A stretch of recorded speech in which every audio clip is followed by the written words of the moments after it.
കഴിഞ്ഞ ദിവസമായിരുന്നു അവനോടൊപ്പം അല്ലെങ്കിൽ അതിജീവിതനോടൊപ്പം എന്ന് പറഞ്ഞുകൊണ്ട് ശ്രീനാദേവി കുഞ്ഞമ്മ രംഗത്ത് വരുന്നത് നമ്മൾ കണ്ടിരുന്നു. ഈ ഒരു രാഹുൽ മാങ്കൂട്ടം വിഷയവുമായി ബന്ധപ്പെട്ടുകൊണ്ട് ഈ പറയുന്ന അതിജീവിതയെ മോശമാക്കി സംസാരിച്ചു എന്നുള്ള രീതിയിൽ ഇപ്പോൾ ശ്രീനാദേവി കുഞ്ഞമ്മക്കെതിരെ അതിജീവിത പരാതി നൽകിയെന്നാണ് നമുക്ക് അറിയാൻ കഴിയുന്നത്. അതിനേക്കാൾ ഉപരി അതിജീവിതക്കെതിരെ ശ്രീനാദേവി കുഞ്ഞമ്മ പരാതി നൽകിയിരിക്കുകയാണ്. തനിക്ക് കിട്ടുന്ന ഒരു സംരക്ഷണ കവചം ഉപയോഗിച്ച് മറ്റുള്ളവരെ സാധാരണപ്പെട്ട അല്ലെങ്കിൽ ഈ പറയുന്ന നിരപരാധികളായിട്ടുള്ള പലരെയും കൊടുക്കാൻ അതിജീവിത ശ്രമിക്കുകയാണ് എന്നാണ് ശ്രീനാദേവി കുഞ്ഞമ്മയുടെ വാദം. യഥാർത്ഥത്തിൽ എന്താണ് സംഭവിക്കുന്നത്? ഇപ്പോൾ ഈ പറയുന്ന ശ്രീനാദേവി കുഞ്ഞമ്മ ഈ ഒരു പിക്ചറിൽ ഇല്ലാതിരുന്ന ഒരു വ്യക്തി ഇപ്പോൾ ഇതിലേക്ക് കടന്നു വരുന്നതിന്റെ കാരണം എന്തായിരിക്കും? ഒന്നാമത്തെ കാര്യം എന്ന് പറഞ്ഞാൽ ഇതിനു മുൻപുള്ള അതിജീവിതന്മാരുടെ കേസുകളിലൊന്നും ശ്രീനാദേവി കുഞ്ഞമ്മയുടെ ഇത്ര വലിയ രീതിയിലൊരു അഭിപ്രായം പറച്ചിലോ അല്ലെങ്കിൽ ഒരു ട്രെൻഡിങ് ആവുന്ന രീതിയിൽ ശ്രീനാദേവിയെ നമ്മൾ കളത്തിൽ കണ്ടിട്ടില്ല. പക്ഷെ ഈ മൂന്നാം പരാതിയിൽ മാത്രം അല്ലെങ്കിൽ രണ്ടാം പരാതി ആവുമ്പോൾ തന്നെ ഈ രാഹുൽ മാങ്കൂട്ടത്തിന് ഇത്രയധികം അറിയാവുന്ന അല്ലെങ്കിൽ രാഷ്ട്രീയപരമായി അറിയാവുന്ന ഒരാളെന്ന നിലയിൽ രണ്ടാം കേസ് വന്നപ്പോൾ എന്തുകൊണ്ട് അവർ സപ്പോർട്ട് ചെയ്തില്ല അല്ലെങ്കിൽ എന്തുകൊണ്ട് അവർ മുന്നോട്ട് വന്ന് പറഞ്ഞില്ല? ആ സമയത്തൊക്കെ നമ്മൾ ആകെ കണ്ടത് രാഹുൽ ഈശ്വറിനെ മാത്രമാണ്, അതേപോലെ മെൻസ് അസോസിയേഷന്റെ ഭാഗമായിട്ടുള്ള ആൾക്കാരെ മാത്രമാണ്. അപ്പൊ ഈ രണ്ടാം കേസിലും ഒന്നാം കേസിലും അപകീർത്തി കേസ് എന്ന് പറയുന്ന ഒരു കേസ് രാഹുൽ ഈശ്വറിന് എതിരെ മാത്രമേ എടുത്തിട്ടുണ്ടായിരുന്നുള്ളൂ. അതും അതിജീവിതമാരുടെ പരാതി അങ്ങനെയൊന്നും ആയിരുന്നില്ല, സ്വമേധയെ എടുത്ത കേസായിരുന്നു. അതിജീവിതയുടെ ഐഡന്റിറ്റി പുറത്തുവിട്ട ആ ഒരു സാഹചര്യത്തിലായിരുന്നു എടുത്തത്. ഈ ശ്രീനാദേവി കുഞ്ഞമ്മ അറിയേണ്ട ഒരു കാര്യം എന്ന് പറഞ്ഞു കഴിഞ്ഞാല് വിക്ടിം ബ്ലെയിമിങ് അല്ലെങ്കിൽ ഷഡ് ബ്ലെയിമിങ് എന്ന് പറയുന്നത് ഒരിക്കലും അതിജീവിതയുടെ പേര്, ഇതാണ് അവരുടെ പേര്, ഇതാണ് അവരുടെ പ്രൊഫഷൻ, ഇങ്ങനെ പറയുന്നതിന്റെ അപ്പുറത്തേക്കും ഇതിന് ഒരുപാട് മാനദണ്ഡങ്ങളുണ്ട്.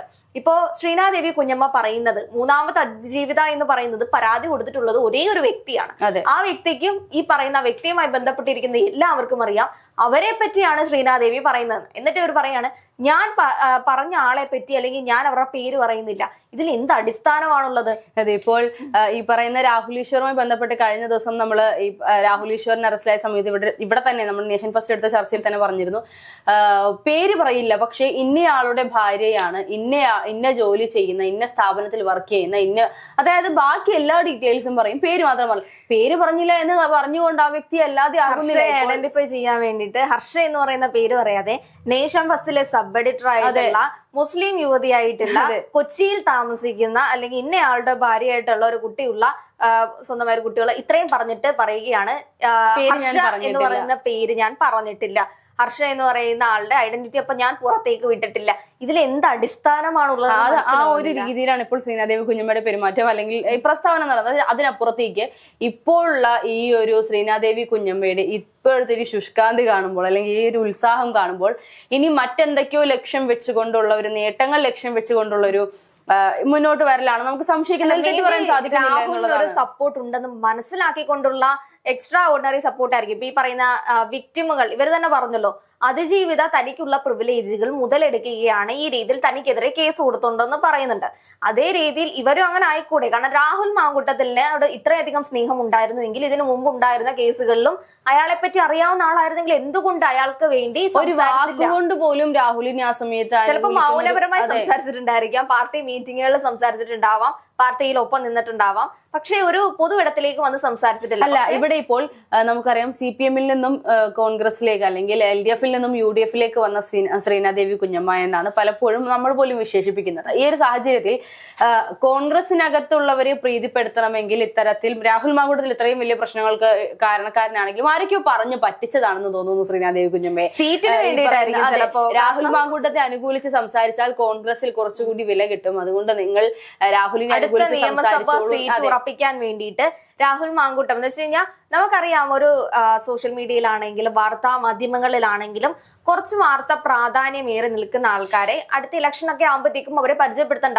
ശ്രീനാദേവി കുഞ്ഞമ്മ എന്ന് പറയുന്നത് ഈ പറയുന്ന രാഹുൽ മാങ്കൂട്ടം കേസിൽ ഏറ്റവും കൂടുതൽ ശ്രദ്ധ ആകർഷിച്ച ഒരു പേരായിരുന്നു എന്ന് പറഞ്ഞു കഴിഞ്ഞാൽ തന്നെ നിയമസഭയ്ക്ക് അധികം കാലങ്ങളൊന്നും ഇല്ലല്ലോ, കുറച്ച് മാസങ്ങൾ കഴിയുമ്പോൾ തന്നെ നിയമസഭ എത്തും. ഓരോ നേട്ടങ്ങൾക്ക് വേണ്ടി ഇത്തരത്തിലുള്ള ഓരോ ചാട്ടങ്ങൾ എന്നേ നമുക്ക് പറയാൻ സാധിക്കുള്ളൂ. ഇപ്പോൾ ഈ പറയുന്ന ശ്രീനാദേവി കുഞ്ഞമ്മയുടെ UDF ഒരു പ്രവേശനമൊക്കെ നമ്മൾ കണ്ടിരുന്നു. CPM നിന്നും പൂർണ്ണമായും തള്ളിക്കളഞ്ഞുകൊണ്ട് തിരിച്ചു വരുന്ന ഒരു സാഹചര്യം ഉണ്ടായിരുന്നു. ഇവിടെ വന്നാൽ എങ്ങനെ പിടിച്ചു നിൽക്കാമെന്ന് നോക്കിയപ്പോഴായിരുന്നു രാഹുൽ മാങ്കൂട്ടത്തിൽ ഇത്രയും വലിയൊരു വിഷയം നടക്കുന്നു. ഇവിടെ രാഹുലിനെ പ്രതികൂലിക്കുന്നവരും അനുകൂലിക്കുന്നവരും ഉണ്ടെങ്കിൽ പോലും അതിൽ അനുകൂലിക്കുന്നവരാണ് കോൺഗ്രസിനകത്ത് പോലും അല്ലെങ്കിൽ കോൺഗ്രസിനകത്തും പുറത്തും ഒരു വിഭാഗത്തിൽ കൂടുതൽ ആളുകൾ എന്നുള്ള ഒരു ശ്രീനാദേവി കുഞ്ഞമ്മയുടെ ധാരണയാണ് ഇന്നിപ്പോൾ ഈ പറയുന്ന അതിജീവിതയെ പോലും മോശമായി സംസാരിക്കുന്ന അല്ലെങ്കിൽ അതിജീവിതക്കെതിരെ പരാതി കൊടുക്കുന്ന ഒരു നിലയിലേക്ക് കാര്യങ്ങൾ എത്തിച്ചിട്ടുള്ളത്. ഈ രാഹുലുമായി ബന്ധപ്പെട്ടുള്ള ഈ വിഷയത്തിൽ കൈ തൊട്ടവരെല്ലാവരും തന്നെയും ഒന്നുകിൽ നന്നാവുന്നു അല്ലെങ്കിൽ പൂർണ്ണമായും ഇല്ലാതെയാകുന്നു. ഈ ഒരു സാഹചര്യത്തിലേക്കാണ് പോയിക്കൊണ്ടിരിക്കുന്നത്. അപ്പോൾ നന്മ മുന്നിൽ ലക്ഷ്യം വെച്ചുകൊണ്ട് അല്ലെങ്കിൽ ഞാനും കൂടി ഇനിയൊന്ന് നന്നാവട്ടെ എന്ന് പറഞ്ഞുകൊണ്ട് ഇപ്പോൾ ആദ്യം പറഞ്ഞതുപോലെ നിയമസഭാ തെരഞ്ഞെടുപ്പൊക്കെ വരികയാണ്, ഒരു സീറ്റിന് ആവശ്യമുണ്ട്. അപ്പോൾ ഇത്തരത്തിലുള്ള ഒരു നീക്കത്തിലൂടെ പോയി കഴിഞ്ഞാൽ ചിലപ്പോൾ സീറ്റ് കിട്ടാൻ സാധ്യതയുണ്ട് എന്നുള്ളൊരു അതിനായിരിക്കണം ചിലപ്പോൾ ഇപ്പോൾ ഈ അതിജീവിതമാരെയൊക്കെ വെള്ളപൂശാനോ അല്ലെങ്കിൽ അതിജീവിതമാരെയൊക്കെ ഏറ്റവും പൂർണ്ണമായിട്ടുള്ള സ്ത്രീകളാണെന്നോ നല്ല വ്യക്തിത്വങ്ങളാണെന്നോ അല്ലെങ്കിൽ ഏറ്റവും മികച്ച സ്ത്രീകളാണെന്നോ അങ്ങനെയൊന്നും ഒരാളും പറയുന്നില്ല. അവർക്കെതിരെ ഉണ്ടായിരുന്ന ആ ഒരു രാഹുൽ മാങ്കൂട്ടം എന്ന് പറയുന്ന ആളുമായിട്ട് ബന്ധത്തിലുണ്ടായിരുന്ന സമയത്ത് അവർ അനുഭവിച്ച കുറെ അധികം കാര്യങ്ങൾ, കാരണം അയാളുടെ മാനസികപരമായിട്ട് അങ്ങേർക്ക് ഇങ്ങനത്തെ കുറച്ച് സ്വഭാവ ദൂഷ്യങ്ങളുണ്ട്. ഒരു ജനപ്രതിനിധി അല്ലായിരുന്നുവെങ്കിൽ നമുക്ക് ഇത് വലിയ പ്രാധാന്യം വരില്ല. അത് രാഷ്ട്രീയപരമായി എന്നതിന്റെ അപ്പുറത്തേക്കും ഈ ജനപ്രതിനിധികൾ പാലിക്കേണ്ട കുറച്ച് കാര്യങ്ങളുണ്ട്. അതിപ്പോ പലരും പറയും ഇതിനു മുൻപും എത്രയോ ജനപ്രതിനിധികളുടെ പേരിൽ ഇത്തരം കേസുകൾ വന്നിട്ടുണ്ട്. പക്ഷെ നമുക്ക് അത് എന്തുകൊണ്ടാണ് തേച്ചു മാഞ്ഞു പോയതെന്നുള്ളതൊക്കെ നമുക്കറിയാം. രാഷ്ട്രീയപരമായി നിൽക്കുന്ന ആൾക്കാർ അല്ലെങ്കിൽ രാഷ്ട്രീയപരമായി ഉന്നത തലങ്ങളിൽ നിൽക്കുന്ന ആൾക്കാർക്ക് അത്രത്തോളം ഒരു പവർ ഗ്രൂപ്പുമായിട്ടുള്ള സപ്പോർട്ടുകളൊക്കെ ഉണ്ടാവും. അതുകൊണ്ട് തന്നെയാണ് പല കേസുകളും പിന്നീട് തള്ളപ്പെട്ടു പോയത്. പക്ഷേ ഒരു ജനപ്രതിനിധിക്ക് കൃത്യമായിട്ട് ഇങ്ങനെ ഒരു പ്രശ്നമുണ്ട്. ഒരുപാട് സ്ത്രീകൾ എന്ന് പറയുന്നു ഇങ്ങനെയാണ് അയാൾ നമ്മളോട് പെരുമാറുന്നത്.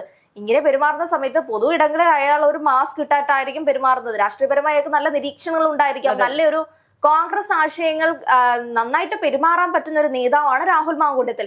അതിന്റെ അപ്പുറത്തേക്കും വ്യക്തിപരമായി അയാൾ കീപ്പ് ചെയ്യേണ്ട കുറെ മാനദണ്ഡങ്ങൾ അയാൾ കീപ്പ് ചെയ്യുന്നില്ല എന്ന് പറയുമ്പോൾ എങ്ങനെയാണ് ഇതിന്റെ അപ്പുറത്ത് വന്ന് സപ്പോർട്ട് ചെയ്യാൻ പറ്റുന്നത്? അയാളുടെ രാഷ്ട്രീയപരമായി എന്ത് കാര്യത്തിലാണ് എല്ലാവരും എതിർത്തിട്ടുള്ളത്? ഇതിനു മുമ്പ് നമ്മൾ ചർച്ചയിൽ പറഞ്ഞിട്ടുണ്ട്, രാഷ്ട്രീയപരമായിട്ടുള്ള അയാളോടുള്ള ഒരു നിലപാടിന്റെ പുറത്തുമല്ല അല്ലെങ്കിൽ അയാളുടെ നിലപാടുകൾ എടുത്തിട്ടല്ല നമ്മൾ ഈ പറയുന്ന രീതിയിൽ ഡിഫെൻഡ് ചെയ്യുന്നത്. ഈ പറയുന്ന ക്രൂര കൃത്യങ്ങൾ മാത്രം എടുത്തു വെച്ചിട്ടാണ് പറയുന്നത്. ശ്രീനാദേവി ഒന്ന് ആലോചിക്കണം.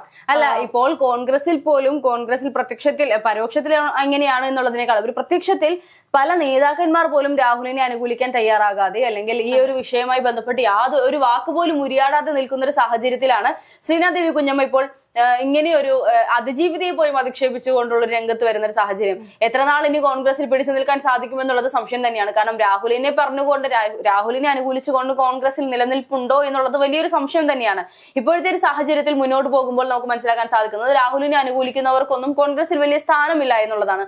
ഇനി തന്റെ സ്ഥാനം കൂടി ഇനി അവിടെ നിന്നും പറിച്ചു മാറ്റുന്ന ഒരു സാഹചര്യത്തിലേക്കാണോ ശ്രീനാദേവി കുഞ്ഞമ്മ കൊണ്ട് എത്തിക്കുന്നത് എന്ന് ചോദിച്ചാൽ നമുക്ക് അവിടെ തെറ്റ് പറയാൻ സാധിക്കില്ല. എന്തെങ്കിലും രാഷ്ട്രീയപരമായ നേട്ടങ്ങൾ ഉണ്ടാവും തീർച്ചയായിട്ടും. മുൻപ് ഈ കേസുകളൊന്നും പഠിക്കാതിരുന്ന ആളൊന്നുമല്ല. എനിക്ക് ആദ്യമായിട്ടുണ്ടായിരുന്ന ഒരു കേസിലാണ് രാഹുലിനെ സപ്പോർട്ട് ചെയ്തെങ്കിൽ നമുക്ക് വിചാരിക്കാമായിരുന്നു. പക്ഷെ അവിടെയൊക്കെയാണ് ഈ പറയുന്ന സംശയങ്ങൾ നിലനിൽക്കുന്നത്. പിന്നെ അതേപോലെ ശ്രീനാദേവി ഉൾപ്പെടെയുള്ള ജനപ്രതിനിധികളാണെങ്കിലും അല്ലാത്ത ജനങ്ങളാണെങ്കിലും മനസ്സിലാക്കേണ്ട ഒരു കാര്യമാണ്, അതിജീവിതയുടെ പേരെടുത്ത് പറയുന്നത് മാത്രമല്ല വിക്ടിം ബ്ലെയിമിംഗ് എന്ന് പറയുന്നത്, അല്ലെങ്കിൽ അവർക്കെതിരെ അപകീർത്തപരമായി സംസാരിക്കുന്നത് അതുകൊണ്ട് മാത്രമല്ല, അല്ലെങ്കിൽ അവരെ വ്യക്തി ജീവിതം എടുത്തു വെച്ച് അളന്ന് അവർക്കെതിരെ ഉണ്ടായ ഒരു ആക്രമണത്തെ നമ്മൾ എങ്ങനെയാണ് ഒന്ന് ഈ ഈക്വലൈസ് ചെയ്ത് പറയാൻ പറ്റുന്നത് മനസ്സിലാവുന്നില്ല.